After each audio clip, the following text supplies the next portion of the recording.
idol, welcome back sa ating mini vlog. Nandito naman tayo nagbabalik. Ayun mga idol. Ano tayo? Ayun mga idol. Ito yung saktong ano ng mga idol sa mais mga idol. Ayun. Ganyan na. Ano, pag-harvest mga idol. Medyo maano lang siya mga idol. Ayun. Ang gaganda. Tapos bubuksan natin kung ano na talaga. Ganyan talaga mga idol yung ano. Ayun.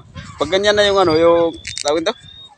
Pag ganyan na yung ano, yung balhibo niya, ay yung ano ba yun? Ito, yung buhok-buhok niya. Buhok-buhok kasi tawag sa amin yan eh. Ano? Ang ganda mga idol. O di ba, may mais no? Napakasarap nito mga idol. Tara, saingin natin. Sarap niya mga idol. Tapos ayun. Ganito talaga mga idol. Pag ano, halimbawa pag may nagtanim, may itinanim, may aanihin talaga mga idol. Ayun o di ba? Napakaganda nito mga idol. Ito ang gusto ko na ano mga idol. Abe? Ay, hindi ko alam kung prutas ba to o gulay. O, basta mais.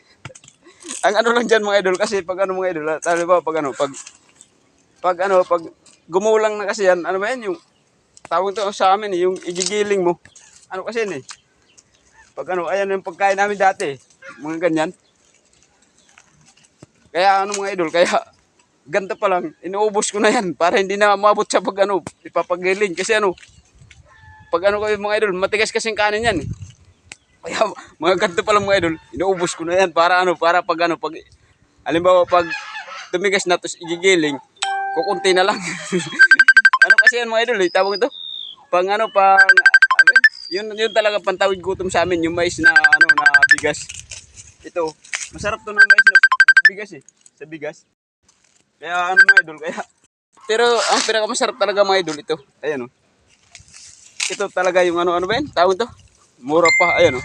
Mais na mais talaga mga idol. Ganyan talaga mga idol. Ganyan talaga mga idol. Pag nasa, sa farm. Ito talaga magandang farm mga idol. Ayan o. Kasi, nakakapagtanim ka pa dito kung anong gusto mo itanim. Ayan o. Nakabakod yan mga idol. Papakita ko sa inyo. Ayan o. Bakod yan mga idol. Naka-reprop yung bakod. Tapos yung taas, naka-steel matting. Paikot yan. Ang laki niyan. Tapos may 3 bahay to. Tapos may tawag ito. May tubig. Yung tubig niya, pang ano na yan mga idol, may makina na. Yung gripo, automatic na yun yung makina. Pag napuno yung tangke, hihinto. Automatic na yan. Tapos may swimming pool pa. Tapos yung mga yung ang daming prutas dito mga idol. Talaga na-harvest na. Kaya kung gusto niyo rin mag-invest, ang maganda rito mga idol kasi nasa gilid lang ng kalsada. Tapos padami ang tao kasi magtatayo dito ng subdivision eh. Kaya pag na-develop to na farm na to, napakaganda mga idol. Kaya ito ang pinakamagandang mga idol, investment kasi pag kung balak niyo mag-invest, talagang dito talaga mga idol kasi taon-taon lalaki ang halaga nito mga idol.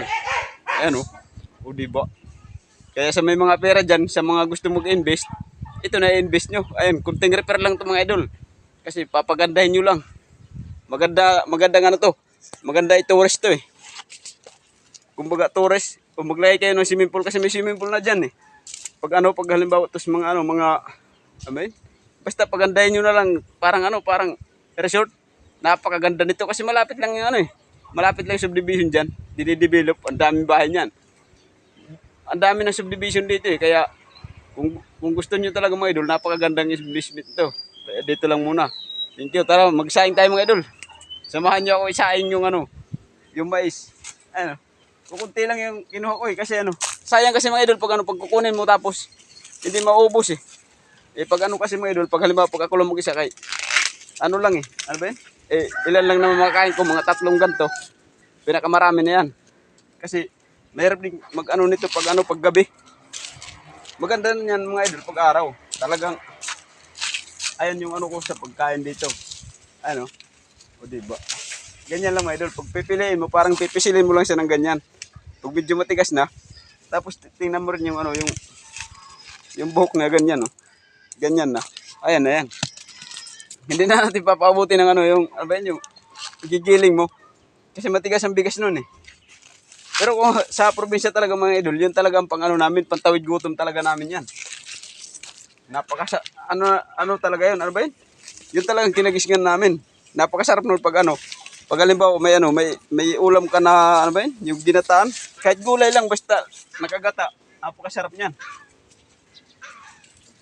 Kaya yun talagang, ano, pero pag walang gulay mga idol, talagang matigas lang yung kanin niya eh.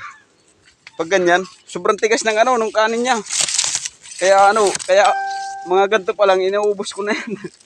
pag nagtanim sila, pag nagtanim sila ng mais, uubusin ko na yan. Kasi nga mga idol, pag ano, pag halimbawa, pag tumigas na eh, at tigas ng kanin eh.